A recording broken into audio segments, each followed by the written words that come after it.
Hey, Mark, or anybody else who's watching this and is new to tube amps, there you got to know one thing about removing the tubes, and that is you got to be kind of careful with them. They're only glued to the base here, and here, and like any other glue. I mean, it's a pretty good glue because it's heat resistant and stuff, but you don't want to pull from the glass. You've got to pull these from the plastic or Bakelite, whatever these are, from the base, and you need to rotate the tube out of the socket so that you don't hurt the pins. So to demonstrate on a 12AX7 doesn't have a base, but you should grab this. They're cold now. You want to make sure. I always check. They're cool. And you want to rotate with a slight upward pressure this way, and then rotate out until you start to feel that they're loose. I talked to a gentleman who didn't know anything about tubes, and he was having trouble getting them out because he didn't understand how they come out. So this is for anybody who needs to understand that. Again, make sure it's not plugged in, and make sure it's not hot, and grab it firmly, snugly, and rotate until it's free of the pins. Because you don't want to go bending these pins. These pins are, they're pretty strong, but they're not real strong. What was this tube anyway? This was I think it's a Dutch tube, Holland. Okay, and then this guy, we'll pull this guy out. And again, rotate and pull. And you should remove the tube and make sure that the pin, when you do remove the tube, make sure the pins are straight. That's the first thing I do is pull them out, look, make sure I didn't bend a pin. Because nothing's worse than putting your tube back in and bending the pin and not knowing it. So, yeah, that's one of the newbie mistakes I've made in the past. So for these guys, what I do is I grab them this way. You see how my hand went in reverse so that I could grab the base of the tube like this and rotate gently but firmly,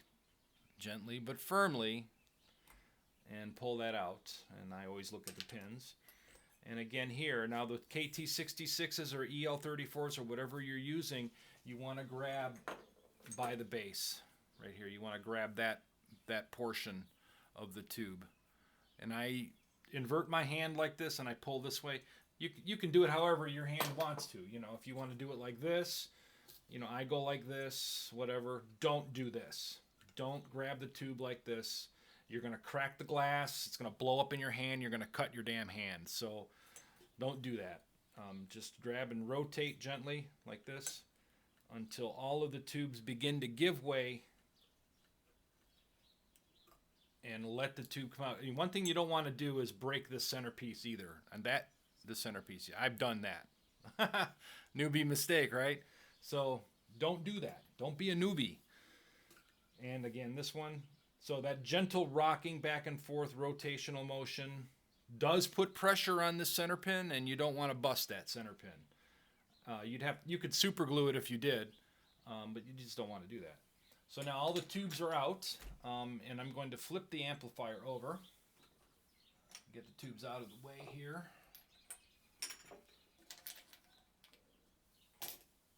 I should have cleaned my workspace. I didn't clean my workspace. Bad Victor. Okay, so let me pull this back.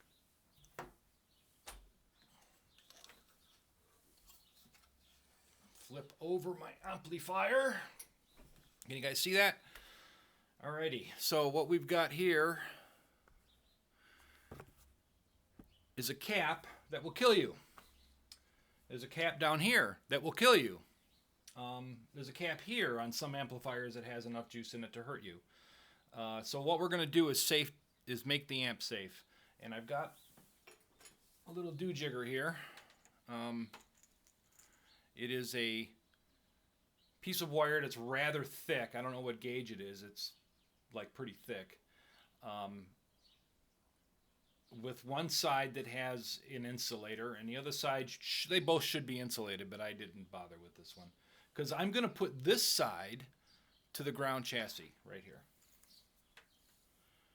Can you see that?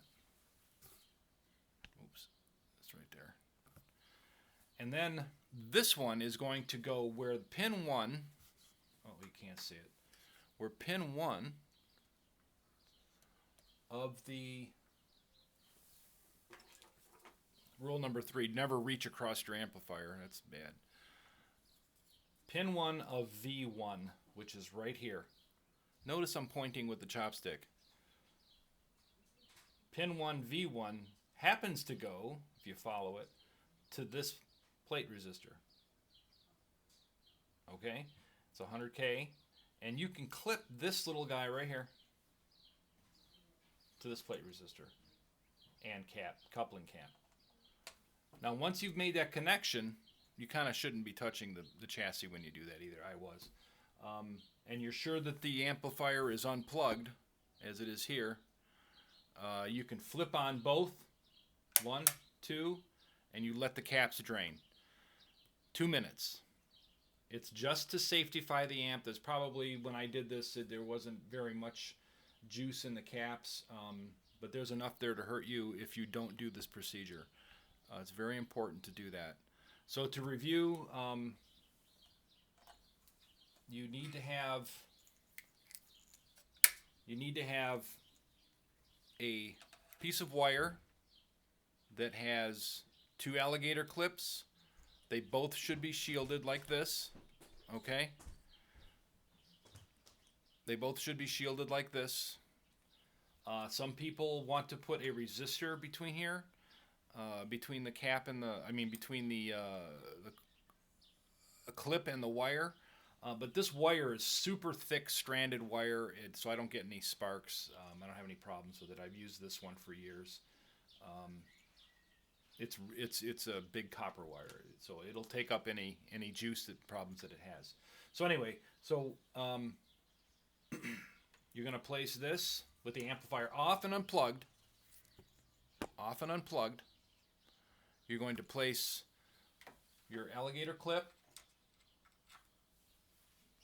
onto your chassis, and then to pin 1. Now you could go straight to the pin, or you could go right here onto the plate resistor and then turn on the amplifier. And that opens up the gates and lets everything drain to ground. You shouldn't touch it either. I did. So that's how you drain your capacitors, to make sure you don't die. And while you work on the amplifier, you should leave it on. Also, I make it a habit to shut it off before I do anything else, because once the amp is safetied, it's safetied. But if you don't turn off your switches, you may plug it in and it still be on. So make it habit. Make it habit. Wait for your 2 minutes, then shut it back off. That way, when you go to plug it in after you've done all your work and your brain was somewhere else, you don't go plugging it in and everything is really on before it was off, right? So what I'm going to do here is mark your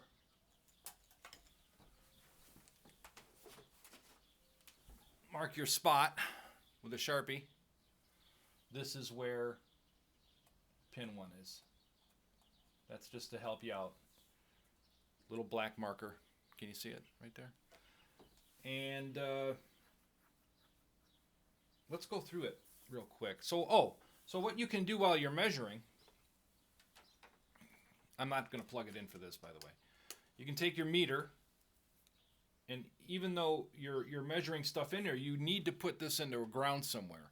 Now, in the instructions for some kits, they tell you to put it right here and just leave it there. And that's good enough. And that way you have only one hand in the chassis at any given time. But with this nifty little ground thing, you can actually do this, and it's the same thing. So this is going to hold it in. This is your ground now. And to get your plate voltage that we discussed earlier, you want to set your meter for DC 500 range. This is auto ranging. So you need to make sure that you have an auto ranging, or you know the difference between 100 range and 500 range before you attempt this. You need to understand that, you'll hurt your meter or yourself if you try to measure 400 volts with a 100 volt meter. So don't do that. Since my Radio Shack meter that I've had for 10 years still works. I guess I did everything right, okay? You can get the plate voltage off of this switch right here. Oh, careful. Right there.